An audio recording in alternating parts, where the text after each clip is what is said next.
¿Qué va a pasar el 3 de junio, un día después de que todos emitamos nuestro voto?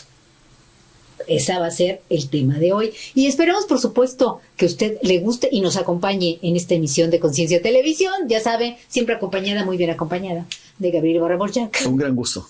Y también de Alberto Tejeda. Con mucho gusto, Nadia, Gabriel. A ver, chicos, pues ya fuimos a la elección, ya emitimos nuestro voto. ¿Cómo amanecemos el 3 de junio? Bueno, yo esperaría pues que haya claridad en el resultado y gane quien gane, si es Xóchitl Gálvez, si es Claudia Sheinbaum, pues se ha aceptado el resultado, ¿no? Uh-huh. Pero una cosa es lo que yo quisiera que fuera y otra cosa es lo que puede pasar. El escenario ideal es que gane cualquiera de las dos, quien gane, porque no veo a Maínez pues con posibilidades. Se acepte el resultado. Sin embargo, va a depender de cómo sea la elección para que se acepte el resultado. Porque si, por ejemplo, si la ganadora tiene un margen muy corto de 2 o 3 puntos, creo que va a haber conflicto postelectoral. La otra parte no lo va a aceptar y se va a llegar a los tribunales. Se va a llevar a los tribunales y podemos llegar a un tiempo, a un periodo en el que se genera una inestabilidad en el país. Eso sí, gane quien gana, si sea Xóchitl, si sea Claudia Sheinbaum, no se aceptaría ese resultado. Si una de las dos gana con una gran ventaja de 7, 8, 9 puntos, entonces no habrá problema, se tendrá que aceptar, podrá haber denuncias. Sin embargo, cuando es una ventaja tan grande de 6, 7, 8 millones de electores, de votos, pues se disipa cualquier posibilidad, ¿no? Pero algo que me preocupa es las declaraciones que ha hecho el presidente López Obrador respecto a un fraude electoral. Y que también la misma candidata de Morena y aliados, Claudia Sheinbaum, señaló también en el debate y señaló en la entrevista en Tercer Grado de un posible fraude. Entonces, pues como que quien es la candidata oficialista y quien es el jefe de las instituciones del país hablan de fraude, cuando, de acuerdo a la historia, el fraude viene del gobierno, no viene de la oposición. Entonces, ¿dónde estaría ese fraude? ¿O qué información traen que contrasta con la que hemos conocido de las encuestas, de que Sheinbaum lleva una ventaja de 20 puntos cuando menos, y que hablen de fraude? Yo veo una señal muy negativa que envía tanto López Obrador como Claudia Sheinbaum al electorado, y no así Xóchitl Gálvez. Y no soy Xochilover, quiero aclararlo porque me podrían descalificar porque lo estoy señalando. No así Xóchitl, porque la entrevistaron en Tercer Grado y le insistieron. Ella hablaba pues de la inequidad, hablaba de una elección de Estado, de la violencia que se vive en algunas regiones con el crimen organizado participando. Y le preguntaron, ¿tú entonces consideras que impugnaría la elección? La pregunta fue, ¿impugnaría la elección? Y ella no, dijo que no está pensando en impugnar la elección, ella está pensando en ganar la elección, ¿no? Entonces, ella no le metió ruido al tema de que se impugne la elección, de un fraude. Y por otro lado, se ha señalado también de que la oposición podría impugnar el resultado electoral por ser una elección de Estado, por intromisión del presidente en la mañanera. Y al respecto, dicen, es que el INE no ha hecho nada. Bueno, el INE ha girado 40 impugnaciones, medidas cautelares, como le llaman, contra el presidente de esas expresiones que ha dado. Esas expresiones son suficientes para anular una elección, más la participación de siervos de la nación, que es otro señalamiento que han hecho, de estar utilizando los programas sociales para hacer proselitismo político. Yo creo que anular la elección pues sería el peor escenario que sucedería y se prendería a México, ¿no? Por eso yo le abono a que esta elección pues quien gane sea con una gran ventaja para que se evite este tipo de situaciones que podrían poner en riesgo la estabilidad, el presente y el futuro del país. Eso sería lo peor con I, que es peor con E, que le podría suceder al país, que se hubiera envuelto en un conflicto electoral, que ya lo hemos vivido, Esos conflictos electorales lo hemos vivido. Lo vimos en la elección con Felipe Calderón, cuando López Obrador no aceptó el resultado, de 0.5 creo fue la diferencia, menos de un punto, y fueron 200,000 votos, no la aceptó, tomó el Paseo de la Reforma, que es la avenida más importante de este país, y toleró. Felipe Calderón ya como presidente toleró, no reprimió. Fueron meses, se cansaron y dejaron ya libre el Paseo de la Reforma, y México siguió adelante. Entonces, sí veo en esa radicalización, esa polarización, sí veo visos pues que podría darse esta situación. Ojalá pues, la mayoría yo creo que estamos al margen de los radicales, ¿no? Sí. De izquierda y derecha, la mayoría estamos al margen.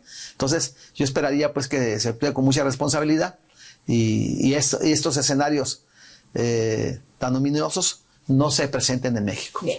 ¿Tú qué piensas? ¿Qué opinas? No creo que vaya a haber ningún tipo de fraude. Y una pequeña acotación. La toma de Paseo de la Reforma fue posterior, a el desafuero, que fue en 2004, 2005. Fue postelectoral. Fue el paseo, la toma de Paseo de la Reforma, el plantón de reforma fue 2004-2005, y luego fue la elección de Calderón, que fue el fraude del 2006 del presidente Espurio Calderón, y fue cuando Andrés Manuel se lanzó como movimiento. Después, la siguiente elección con Peña Nieto, que se volvió a dar el manejo de la elección, fue cuando ya se consolidó Morena como partido.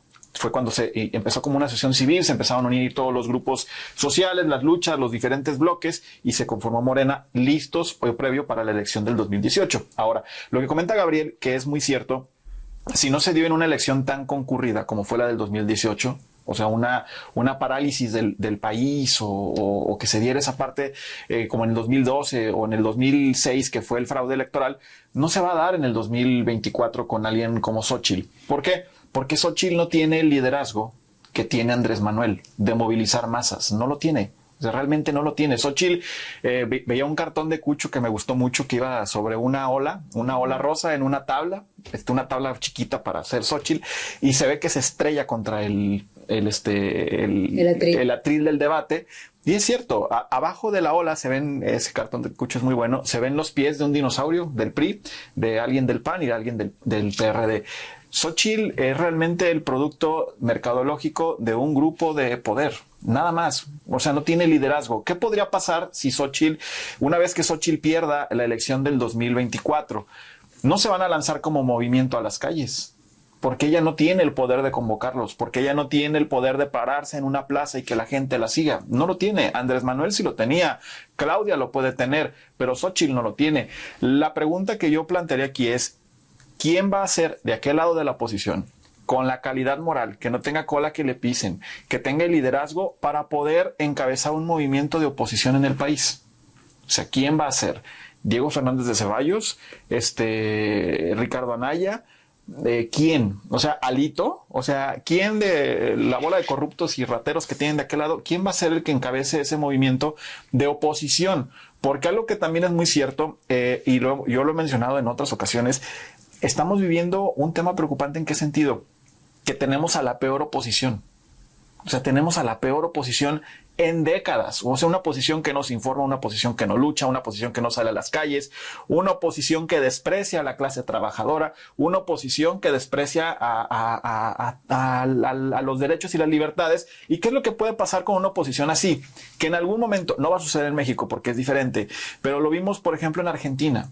El enojo, el encono, la gente que tenía privilegios llegó al poder, y en cuanto llegaban al poder con Milei, se les fue la inflación al 800% y el país está en una situación de crisis impresionante, donde conseguir un vaso de agua, una botellita de agua o una manzana es muy caro, es muy difícil. Ahora, tiene décadas. Pero se les agravó con Milei, perdón. Ahora, en cuanto a México, yo lo que vería es qué va a seguir después de la elección. Es evidente que va a ganar Claudia Sheinbaum Sheinbaum porque trae una diferencia de 30 puntos. 25. Es un montón porque son 2 dígitos. ¿Qué va a pasar con la oposición? ¿Va a haber quién encabece? O sea, existe un perfil que pueda encabezar la oposición y cómo lo van a hacer. Andrés Manuel, cuando le hicieron el fraude del 2006 y la elección del 2012 con Peña Nieto, se lanzó a las calles y lo hizo durante 12 años seguidos. Estuvo peleando en las calles, estuvo haciendo manifestaciones, estuvo haciendo movilizaciones y estuvo recorriendo todo el país pie tierra. La pregunta es, ¿la oposición será capaz de hacer lo mismo? ¿O se van a tranquilizar y se van a replegar? ¿Y quién será ese liderazgo que va a surgir? Xóchitl no es, porque Xóchitl es producto de una coyuntura política que creó el propio presidente Andrés Manuel. ¿Quién va a ser ese liderazgo, no? Xóchitl tiene sus propios valores, simplemente por ser mujer, ella tiene sus propios valores y tampoco hay que minimizar. Pero yo no la demerito por ser mujer. Porque tiene capacidad y la prueba es... No. Bueno, eso es lo que tú piensas. Tengo mis dudas. Capacidad no creo. Es lo que bueno, para llegar a ese puesto y para estar peleando y siendo una candidata debe de tener... Pero es coyuntural. ¿No? Déjala hablar. Estas habilidades. Te dejó hablar ella, ahora tú déjala hablar a ella. La presencia delante de muchos mexicanos que están de acuerdo con ella. Eso no lo podemos negar. Ahora, esta elección está muy peculiar. ¿Por qué? Porque el presidente no ha dejado de ser uno más que le eche porras a la campaña de la señora Claudia Sheinbaum. O sea, el INE debió de haber puesto bien los puntos sobre las IES y el no permitir las mañaneras en la mañana para que tuvieran un piso parejo. Buenísimo, Andrés Manuel López Obrador, para ser el primer opositor, él sigue haciendo su campaña y tan es así que ha apuntalado a Claudia Sheinbaum. Claudia Sheinbaum, es más, sin hablar, yo creo que gana, ¿no? Simplemente por la forma en que el presidente la ha llevado hasta ese lugar donde está. Yo considero que es igual que Gabriel, el que comenta, igual que tú, que si tienen esos porcentajes de ganar, de tener la diferencia en cuanto a votos, pues no va a haber ningún problema, ¿no? Si no la tiene, y lo que ha mencionado Claudio Sheinbaum y el presidente de que puede haber fraude, pues es lo que también descontrola, porque si bien tienen esos márgenes, pues no deben ni siquiera de tomar y de tocar la palabra de fraude. Me extraña pues de que la marea, como dices tú, que no hay ninguna persona que pueda levantarse y decir que no está de acuerdo con los porcentajes que pudiesen resultar de esta elección. Yo creo que tenemos las instituciones, yo creo que los mexicanos debemos de tener la fe en que tenemos instituciones y que ellos van a hacer valer los resultados y la votación de cada uno de los mexicanos. Porque lo que queremos todos es un México mejor. Es un México para nuestros hijos o para nuestros primos o para nuestros sobrinos, el que estemos mejor y también se imparta una justicia como debe de ser para las personas que carecen de ello. Entonces, yo apostaría por tener esta esperanza de que todo saliera bien y en paz y en tranquilidad y aceptemos los resultados de la elección. Una observación nada más para Alberto. Revisa tus datos, porque la toma del Paseo de la Reforma fue después de la elección del 2006, cuando se fue declarado Felipe Calderón presidente espurio y López Obrador el presidente legítimo de los mexicanos. O sea, es que yo estuve ahí, Gabriel. Revisa tus datos. O sea, yo creo que la memoria te está fallando, porque eres jefe de gobierno. 16, y nunca, 20 años ya. Y nunca lo desaforaron, ¿eh? Sí hubo un intento, sí, fue un desafío. Y finalmente se retiró esa intención. Entonces, fue después de la elección. Fue en el sexenio de 2006, Fox. 2006. Fue en el sexenio de Fox. Y remarcando un tema, ya me fue la idea completamente lo que te iba a decir, pero las mañaneras son un ejercicio de libertad de expresión de parte de los presidentes, pero que ningún otro presidente se había atrevido a hacer porque no daban la cara. Es una idea genial. Y se ocultaban y se escondían. Es una idea genial que cierto dice Claudio Sheinbaum que las va a seguir. Qué bueno. Y no a las 6 de la mañana, no, a lo mejor a las 7 o a las 8, ya después que se arregle un poco, como todas las mujeres nos arreglamos. Entonces, su peinadita, ¿no?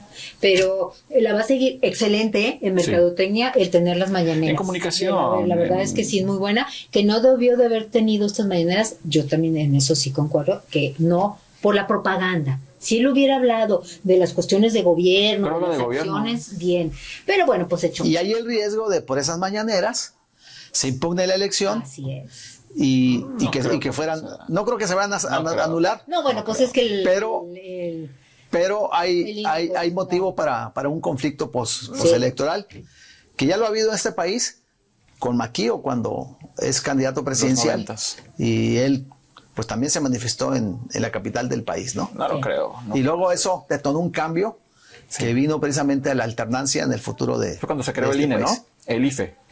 El IFE. El IFE, sí. Los Así 80, finales de los 80, Sí, o sea, principios 90. Sí. Pues ya veremos qué es lo que pasa. Muchísimas gracias. Gracias, Nadia. Gracias. Qué Muchísimas tranquilos gracias. estuvimos Hasta la hoy, próxima. relajaditos.